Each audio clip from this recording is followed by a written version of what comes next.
Olá, a paz do Senhor, que bom. Hoje nós já estamos na lição de número 9. Sou muito grata a Deus por estar aqui semanalmente, juntamente com cada irmão, com cada irmã.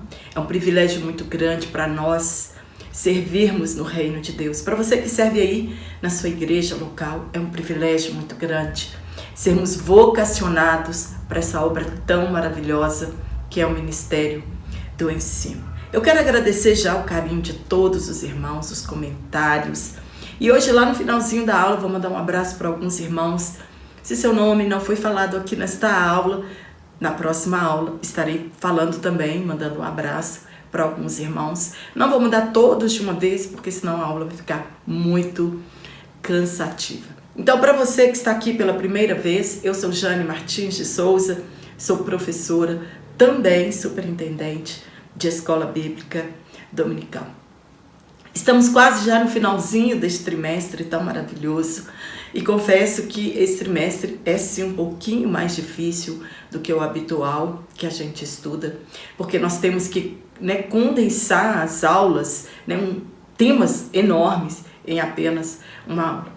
Mas até aqui o Espírito Santo tem nos dado graça e é por isso que nós estamos aqui aprendendo juntos, porque eu aprendo juntamente com os irmãos e com mais facilidade, porque, na verdade, esse sempre foi o meu desejo, para que outros professores também, porque no início da minha fé eu sentia a dificuldade que os professores tinham, por falta de material, por falta de subsídio. Então o professor chega na sala de aula um pouco desanimado e também os irmãos que vão para aprender ficam um pouco desanimado porque o professor simplesmente lê a lição. Alguns nem fazem uso da Bíblia Sagrada. Então o Espírito de Deus colocou no meu coração isso e eu estou aqui para ajudar os irmãos. Então a gente erra, todo mundo erra junto, mas nós vamos aprendendo e crescendo na graça e no conhecimento do nosso Senhor e Salvador Jesus Cristo. E se você quiser adquirir esse PDF neste comentário único aqui, vou deixar uma tag, como você faz para adquirir este comentário, ou trimestral, ou apenas o comentário. Você vai dar aula e está tendo dificuldade. É exatamente como eu leciono aqui no meu canal. Então não é nada de diferente. Irmã Jane, eu tenho que comprar. Não tem que comprar. Porque tudo que eu falo aqui é o que está no PDF. É simplesmente para ajudar os irmãos e adiantar mais um pouquinho a sua aula. Então fica comigo até o final desta aula e juntos nós vamos aprender bastante a respeito da palavra de Deus. Hoje na lição de número 9 nós vamos falar sobre as histórias e as poesias falam ao coração. Fala meu coração, fala no seu coração e fala no coração daqueles que amam a palavra de Deus. Na aula passada falamos sobre assunto maravilhoso sobre a lei e os evangelhos. Espero que você tenha tido uma excelente aula.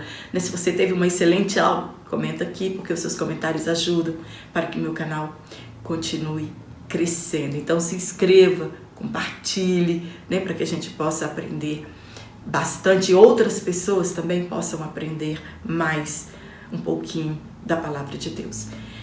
E os textos que foram tomados por base para nós caminharmos nesta lição está em Deuteronômio capítulo 6, do versículo 20 ao 25, e também em Salmos número 119, no versículo 105 ao 108. Esses textos um pouco familiar, porque nós já estamos estudando nestes capítulos há alguns dias. Deuteronômio 6 nós estudamos na aula passada. Olha, é impossível trazer uma visão panorâmica destes textos, dos livros históricos e dos livros poéticos em uma única aula. É muito difícil. Mesmo que o nosso comentarista disse que vamos fazer uma visão panorâmica, é muito difícil traçar uma visão panorâmica em apenas um comentário, em apenas uma aula. Mas vamos aprender o suficiente para que entendamos de fato o que esses livros eles trazem para a nossa vida, o elevo espiritual, o aprendizado, e como eles enchem a nossa alma e nos ensinam a respeito do nosso Deus. Nós precisamos entender o estilo literário em que os livros bíblicos eles foram escritos para nós entendermos qual a mensagem que ele nos traz. Nós sabemos que Deus ele não tem a pretensão de se revelar nos textos bíblicos. Isso nunca foi o ideal de Deus, se revelar, falar quem ele era, como aconteceu, como foi o princípio. Isso não está, não é o enfoque da Bíblia Sagrada. E por que Deus mandou que os seus escritores escrevessem, aqueles homens inspirados, 40 homens inspirados pelo Espírito de Deus, para que escrevesse não a respeito de Deus, mas sobre o grande plano da salvação, dizendo para nós que nem tudo está perdido. Este é o objetivo de Deus, revelar o plano da redenção. E dentro deste plano da redenção, nós conhecemos, por intermédio de Jesus Cristo e do Espírito Santo, nós conhecemos a Deus.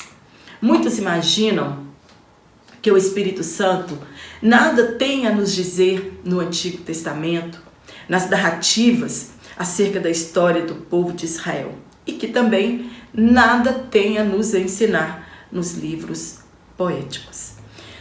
Nós vamos compreender que não encontramos poesia somente nos livros de Jó, de Salmos e de Provérbios, Eclesiastes e Cantares de Salomão. Não, em diversos textos bíblicos nós encontramos esta forma literária de expressar a palavra de Deus, a poesia. Por exemplo, vou dar aqui alguns exemplos onde nós encontramos poesia e não está registrado nestes livros poéticos que acabamos de mencionar. A maldição tripla na história da queda, lá em Gênesis, nós encontramos quando Deus está dando essa maldição, tanto para o homem quanto para a mulher, quanto para a serpente, e para a natureza, todo mundo é sentenciado ali. É uma poesia, um texto poético que nós encontramos ali. O Cântico da Vingança de Lameque também é um tipo poético. Nós não vamos entrar aqui porque já parte para outra parte de ensino. Também o nascimento para Rebeca, quando ela estava gerando aqueles gêmeos em seu ventre, também é uma poesia. A bênção de Isaac e a bênção de Jacó sobre os seus filhos também é uma poesia. E em muitos outros livros que nós não teremos espaço para citar aqui.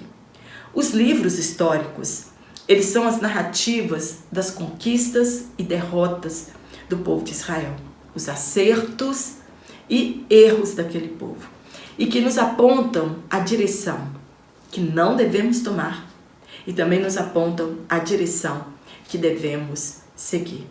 Todas estas histórias foram escritas para aviso e ensino nosso.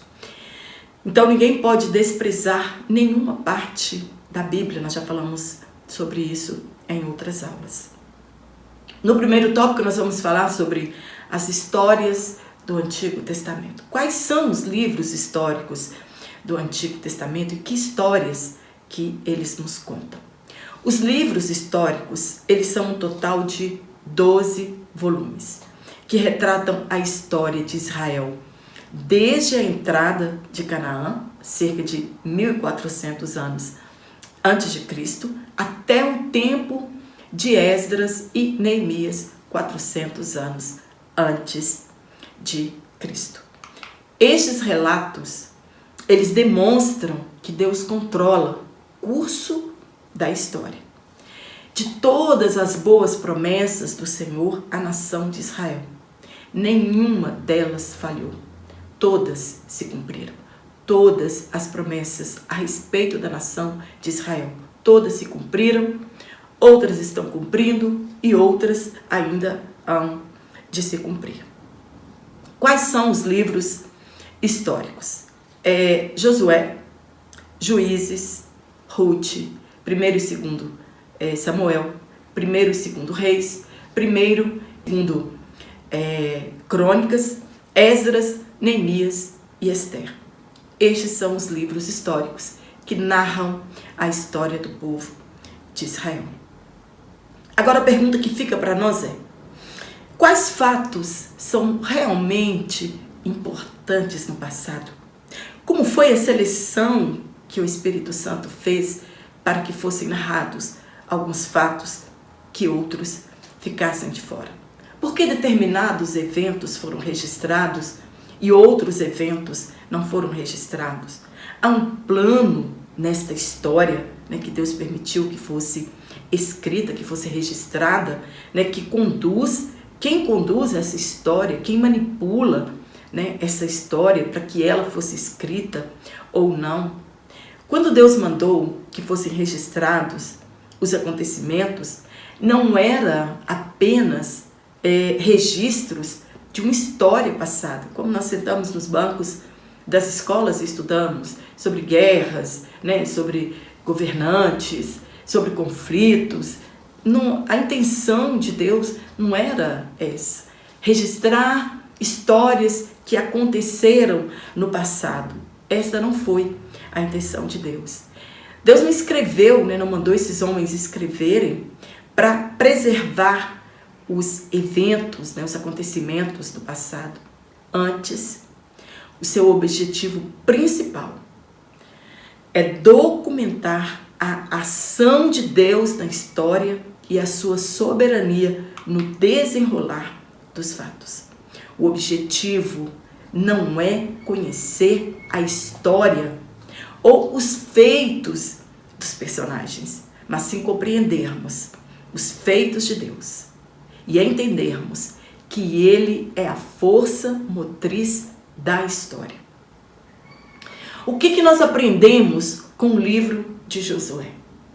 Por que devemos ler este livro, que para muitos é enfadonho e trata apenas de guerra e de geografia? Muitas pessoas, quando chegam em Josué, poxa vida, tenho que ler o livro de Josué, só conta história, quando o povo conquistou a terra, né, e geografia, e distribuindo e dando fronteiras para a nação de Israel. O livro de Josué, ele é importantíssimo para nós da atualidade. Ele trata de um recomeço da nação de Israel e muitos de nós precisamos de um recomeço em nossas vidas. E este livro nos encoraja a recomeçar, né? Depois de tanto sofrimento, é hora então de viver as bênçãos de Deus. É esta vida que Deus quer que tenhamos aqui. Josué, ele é um tipo de Cristo. E Jesus, por intermédio da cruz, nos faz compartilhar das bênçãos da sua herança, de tomar posse, né, do reino espiritual aqui na terra. No ponto 2, a história dos juízes. Depois de Josué, os juízes governaram Israel até no profeta Samuel. São cerca de 400 anos de história com a atuação de 12 líderes. Né? Nós podemos falar que todos os líderes, mas é claro que tem aqueles líderes que são mais famosos, né? Débora, Gideão, Sansão e, enfim, muitos outros líderes que participaram, né, que foram levantados por Deus para libertar o povo da opressão. Nesta época, não havia rei em Israel e cada um andava como queria. Vamos analisar esta expressão. Não tinha rei em Israel e cada um andava como queria. Esta expressão, não tinha rei, ela nos garante que este livro, né, quer nos dizer que este livro, ele foi escrito quando já havia a monarquia. Não porque era o desejo de Deus que eles que tivessem um rei ou que houvesse um rei para Israel, pois era Deus que governava aquela nação. Eles foram separados para serem um reino sacerdotal para Deus. E andar como queria significa que eles se afastaram dos padrões de conduta segundo a aliança, que se achavam na lei. Então eles tinham quebrado este padrão de conduta, né, de lei moral e de lei civil que Deus tinha estabelecido para eles. Por este motivo, então, que eles se afastaram destes padrões exigidos por Deus, Por este motivo, a nação entrou em um declínio espiritual e, abre aspas, fez o que parecia mal aos olhos do Senhor, fecha aspas. Todas as vezes que eles pecavam e eram oprimidos pelos adversários, eles buscavam a Deus. Recebiam livramento, pois Deus levantava juízes para os libertar. Esse livro também nos ensina que sim, nós podemos recorrer a Deus. Esta história do livro de Juízes, ela aponta para a misericórdia e a fidelidade divina. Deus é fiel o tempo todo. Mesmo se formos infiéis, Ele continua fiel, porque Ele não pode negar a si mesmo. Uma nação que se degenerou rapidamente, depois que uma nova geração assumiu a liderança. Eles não conheciam a Josué e nem o Deus de Josué. Os grandes feitos de Deus, aquela nova geração também não conheciam. Parece que está acontecendo a mesma coisa com a nossa geração. O que os novos líderes estão fazendo com a Igreja de Cristo? Onde está o erro? Ou de quem é o erro? Será que os líderes do passado, eles não conseguiram forjar novos líderes? Será que os novos líderes, eles não temem mais a Deus? Esqueceram-se de quem é Deus? Como esta próxima geração que virá, irá receber a noiva de Cristo? Hoje não ouvimos mais falar de Gunnar Wingre, de Daniel Berg. Hoje não ouvimos mais, dificilmente ouvimos falar sobre a reforma protestante, sobre como os homens e mulheres do início da fé lutaram em prol do Evangelho. Por que hoje a maioria desses líderes que receberam a igreja, esta geração, não falam mais de Cristo? Será que estamos cometendo o mesmo erro que a nação de Israel no tempo de Juízes? Esquecemos de tudo que ouvimos no passado, não aprendemos, não transmitimos para a geração que está hoje sobre os grandes feitos de Deus? E se errarmos, se deixarmos de fazer aquilo que Deus exige de nós, nós teremos o mesmo destino da nação de Israel. Seremos entregues nas mãos dos nossos inimigos. No ponto 3, as histórias dos reis. Como não falar da história de Ruth? É muito difícil ter uma visão aqui de todos os livros históricos, das narrativas do povo de Israel. Que lições preciosas trazem para as nossas vidas as narrativas descritas no livro de Ruth. Uma família fora da direção de Deus, que não enfrentou os seus problemas confiando em Deus para vencer as aflições que eles estavam tendo naquele tempo. Nos traz lições maravilhosas, que viver em Cristo, as provações, é melhor do que arriscar longe dele.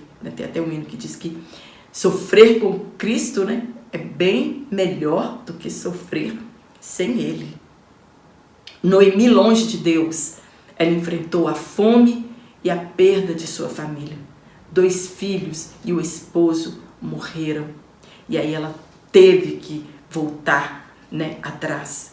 Então, que acima de tudo, quando ela decidiu voltar, ela ainda encontrou o favor de Deus. São narrativas maravilhosas.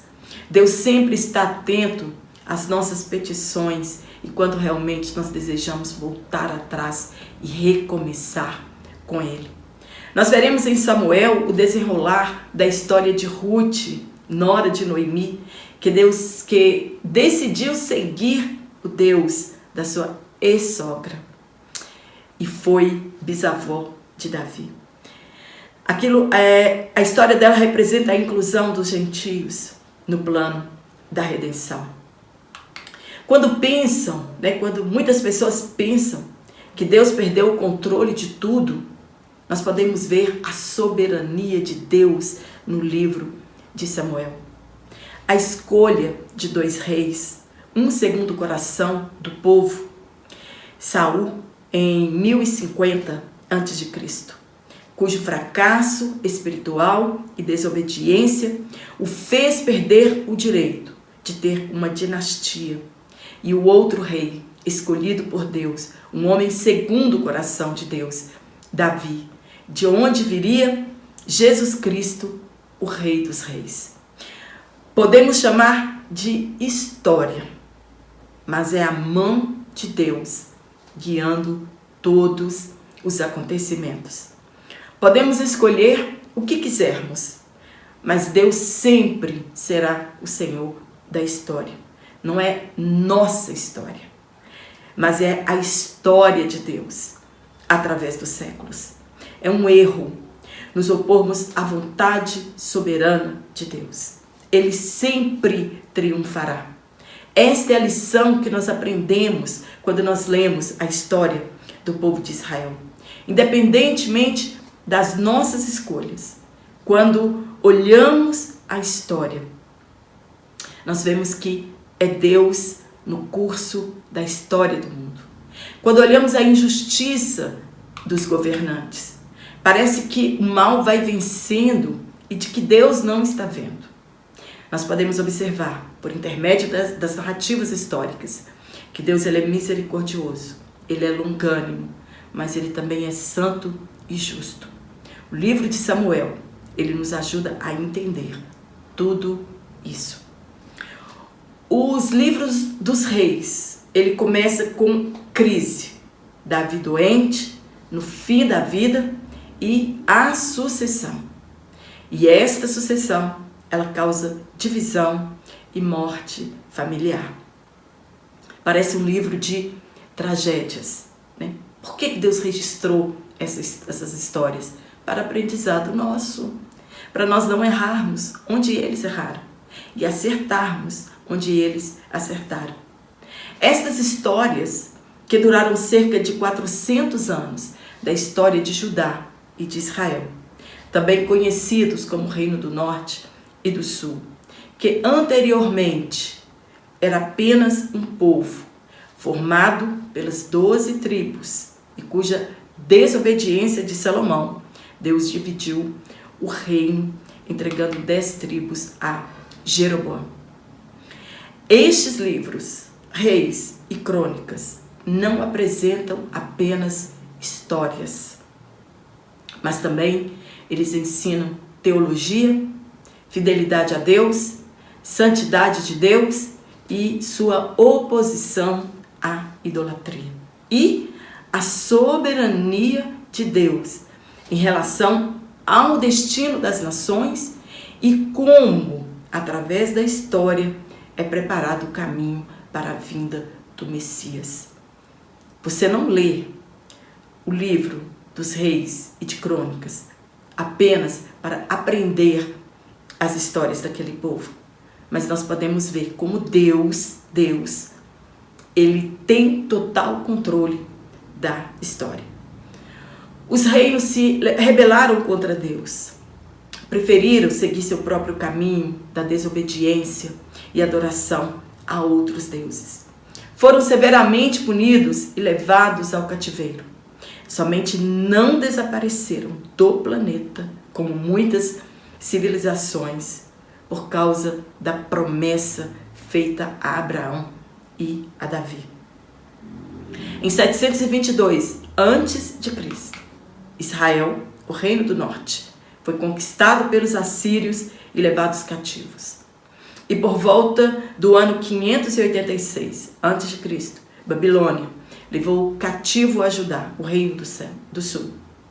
Isso é o preço da desobediência.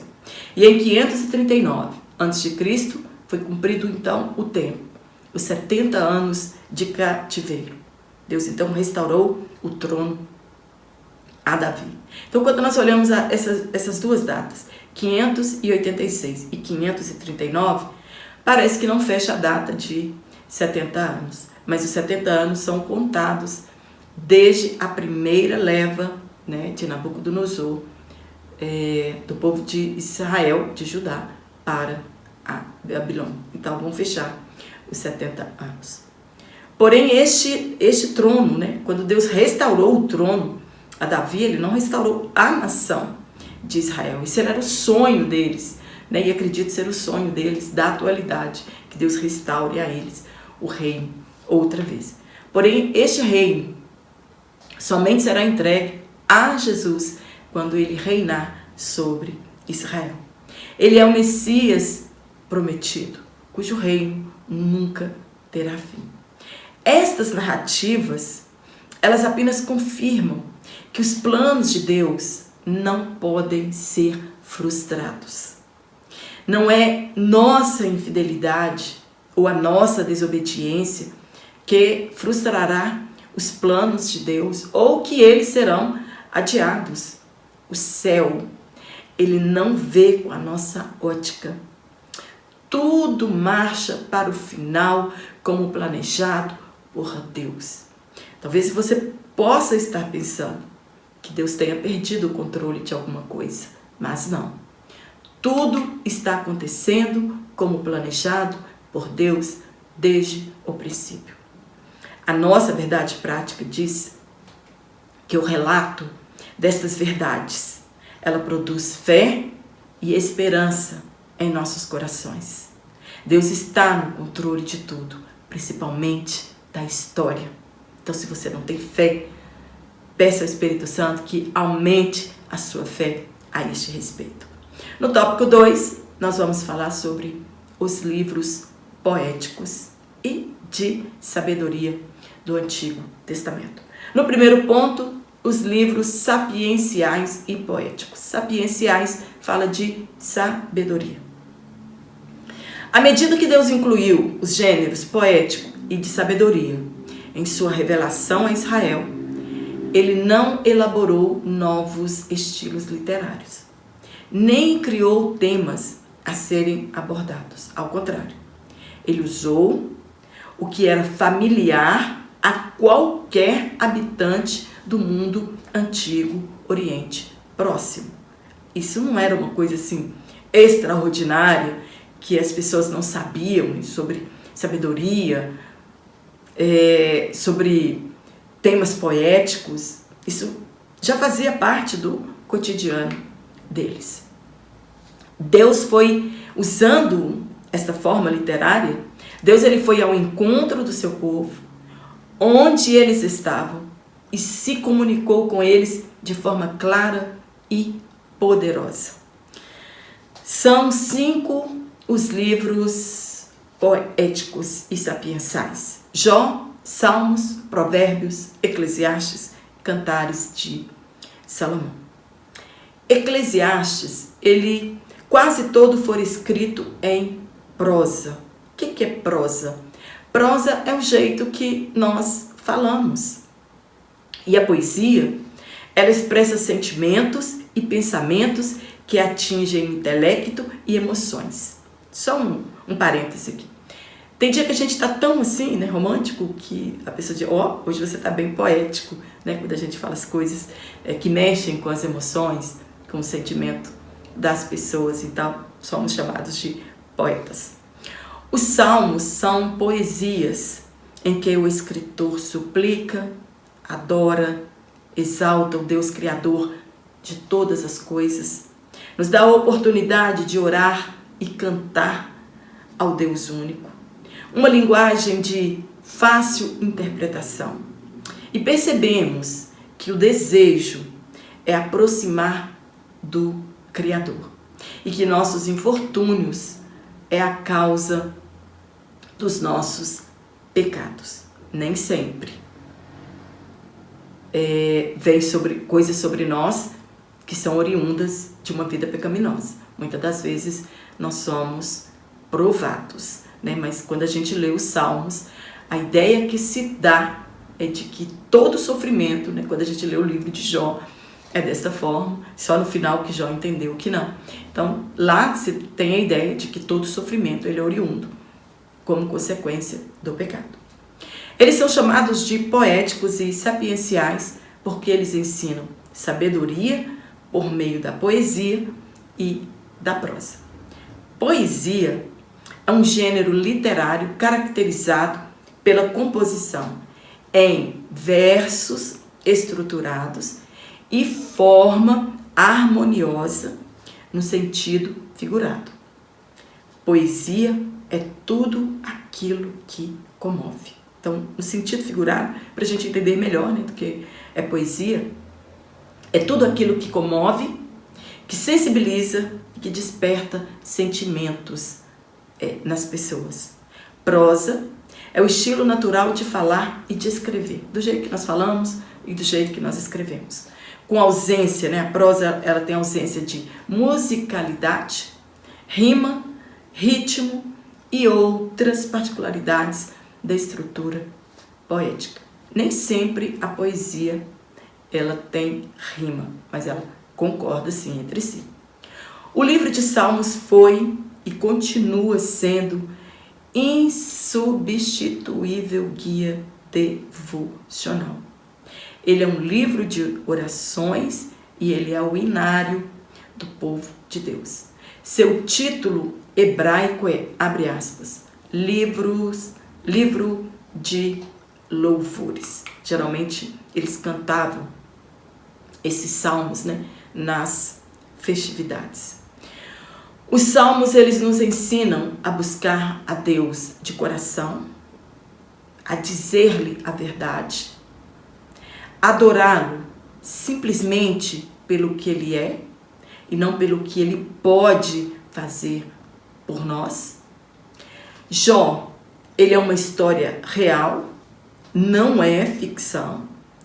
Aprendemos com ele que na vida real os problemas acontecem e na vida também nós podemos vivenciar tristezas. Assim como Jó, muitos acreditam que sofrem pela falta de atenção da divindade. Lá eles imaginavam que eles sofriam por falta da atenção da divindade, por falta da atenção de Deus. E hoje também muitas pessoas têm essa concepção. Nós aprendemos no livro de Jó que nós não somos perfeitos e que não é por nenhuma obra que façamos que conseguiremos a salvação de Deus. O livro de Provérbios, ele tem como tema central a sabedoria, nos instrui a viver de maneira sábia, e isso nós não conseguimos nos bancos das universidades. Ou que servimos um Deus que fará por mim e que eu não tenha que fazer nada. Tudo isso nós aprendemos no livro de Provérbios. A sabedoria bíblica, ela não tem relação com o nosso QI, né? O índice que mede o quanto somos inteligentes ou não. Mas sim tem relação com o nosso caráter, com o nosso respeito e os valores divinos. Significa olhar para o mundo mediante os padrões de Deus. Você pode viver aqui, mas segundo os padrões divinos. Provérbio vem do latim, abre aspas, proverbium, que significa um conjunto proposto de palavras ou um ditado que apoia um argumento e assim foram escritos por serem mais fácil a memorização. Então é muito mais fácil você guardar um provérbio do que você guardar um texto inteiro. Então essa foi uma das motivações que levaram as pessoas, né, Salomão e tantos outros, a escreverem provérbios. Eclesiastes indica a efemeridade da vida humana. Que tudo aqui, por melhor que seja, irá acabar um dia. E retornaremos de onde viemos. E ele declara também que o sentido da vida é temer a Deus. O livro de Cantares ilustra o compromisso, a intimidade e o amor que deve existir em um casamento. Infelizmente, muitas pessoas não gostam de ler este livro. E muitos casamentos fracassam ao longo dos anos, por falta de entendimento do desejo de Deus, do ideal de Deus para os casais. É o plano original de Deus para o relacionamento conjugal. Existem casais que nunca experimentaram o ideal de Deus e vivem frustrados em seu matrimônio. O versículo-chave deste livro, ele sintetiza o ideal da fidelidade entre o marido e sua mulher. Abre aspas. Eu sou do meu amado e ele é meu. A ideia central é de fidelidade conjugal. Nos livros históricos da Bíblia, Deus fala acerca do homem. Nos livros proféticos, Deus fala ao homem. E nos Salmos, o homem fala a Deus. As palavras dos Salmos são a linguagem da alma. Achei isso maravilhoso, está nos nossos subsídios aí da nossa lição. O terceiro e último tópico, nós vamos falar sobre uma mensagem ao coração. Todos eles trazem uma mensagem ao nosso coração. Uma mensagem de fé, uma mensagem de esperança e uma mensagem de como nos portar diante das situações. Primeiro ponto, uma mensagem de soberania. Os livros históricos, eles nos trazem esta mensagem, uma mensagem de soberania, que Deus está no controle da história. Deus, ele é o Deus da história. Ele é o Deus que conduz os acontecimentos. A Bíblia não é apenas para contar os feitos dos personagens, mas para revelar a mão poderosa de Deus ao conduzir os acontecimentos e conduzir as nações. Para revelar o plano da salvação e também a Cristo, o Salvador do mundo. A Bíblia descreve o que Deus fez na vida das pessoas e o que Ele fez por meio delas. Nós temos vários exemplos da soberania de Deus. Quem imaginaria que um jovem hebreu escravo, o improvável, porque quando Deus escolhe, geralmente Deus escolhe pessoas improváveis, e Josué era o improvável, era um escravo, um jovem escravo no Egito. Então, quem imaginaria que este hebreu escravo se tornasse em um grande general, chefe de um grande exército, e que ainda introduziria o povo na terra prometida e não Moisés? Se alguém te contasse esta história, você acreditaria? Não. Improvável.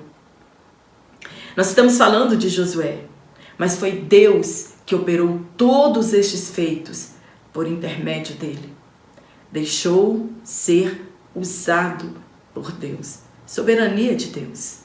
O povo foi avisado que se afastassem de Deus, eles seriam levados cativos por nações que eles desconheciam, mas que haveria um retorno depois do cativeiro.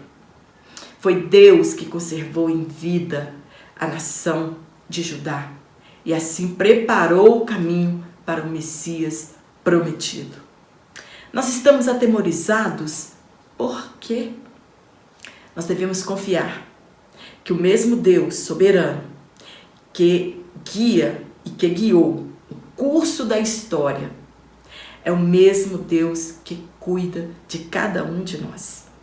A nossa história está nas mãos dele. Cabe a mim e a você apenas obedecer e confiar que Deus é soberano e que tem o curso da história em suas mãos. No ponto 2, uma mensagem de sabedoria. São os livros sapienciais. Eles nos trazem uma mensagem de sabedoria. Tudo se resume em: o princípio da sabedoria é temer a Deus, E o fim de tudo é teme a Deus. Então o princípio é sabedoria e o fim também de todas as coisas é sabedoria. O propósito da sabedoria é agradar a Deus. Mas agradar a Deus como? Sem legalismo, sem formalismo. É de dentro para fora, pois Ele sabe todas as coisas. No ponto 3, uma mensagem de adoração. O livro dos Salmos, ele traz esta mensagem para nós. Uma mensagem de adoração. Se alguém disser, eu não aprendo nada com os livros de Salmos, com o livro de Salmos, a não ser adoração, está terrivelmente enganado. São cânticos que exaltam o poder de Deus, mas que também revelam aqueles que irão morar no céu. Como deve ser o nosso caráter? Como deve ser o nosso relacionamento com o próximo e com Deus? Nos ensina o valor de se ter o Espírito Santo em nossas vidas. Nos ensina o valor, a riqueza da salvação. Nos ensina que devemos reconhecer nossos pecados e que somente Deus tem o poder de perdoar as nossas transgressões.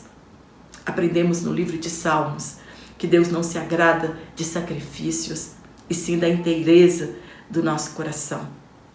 Os Salmos, eles expressam a nossa fragilidade, né? Se você pensa que você é um super crente, não, o livro de Salmos nos traz a realidade e revela a nossa fragilidade.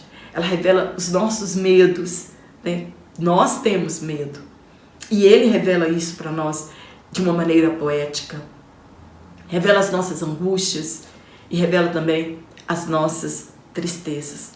E além de todas estas coisas, o livro dos Salmos nos ensina a amar a palavra de Deus, a não considerar os mandamentos de Deus pesados, que a palavra de Deus ela é a nossa regra de fé e de prática, e que acima de tudo devemos guardá-la em nosso coração, ou melhor, escondê-la, para que o inimigo não a roube dos nossos corações, e assim então não possamos pecar contra Deus. Amém? Espero ter te ajudado com esse comentário. Se você gostou, dá um curtir aqui, compartilhe em suas redes sociais, se inscreva no meu canal se você não é inscrito. E se você não está recebendo as minhas aulas, parou de receber minhas aulas semanalmente, vai lá no sininho, clique nele, desative, espere uns minutinhos, depois você clica de novo e aí semanalmente você estará recebendo as minhas aulas. Quero dizer aqui muito obrigada pelo carinho de todos vocês, pela oração. Eu sei que o que me trouxe até aqui é o cuidado de Deus e a oração de cada um de vocês. E eu quero mandar um abraço. Se seu nome não for falado hoje, pode ser que na próxima aula eu fale seu nome, porque eu andei muito ocupada por esses dias, muito atarefada, então assim, meu tempo estava muito curto para montar as aulas. Mas eu vou mandar um abraço aqui para nossa irmã Raquel, em Arcanjo, né? Nossa irmã Raquel Arcanjo, em Dourados, no Mato Grosso do Sul. Também o nosso irmão Silvio Francelino e toda a sua família, vai aqui o nosso abraço.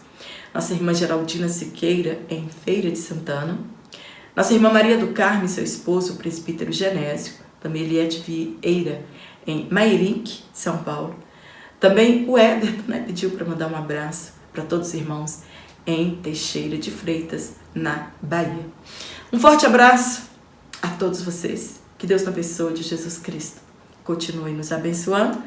E eu te espero aqui na nossa próxima aula, se Deus assim nos permitir. Então.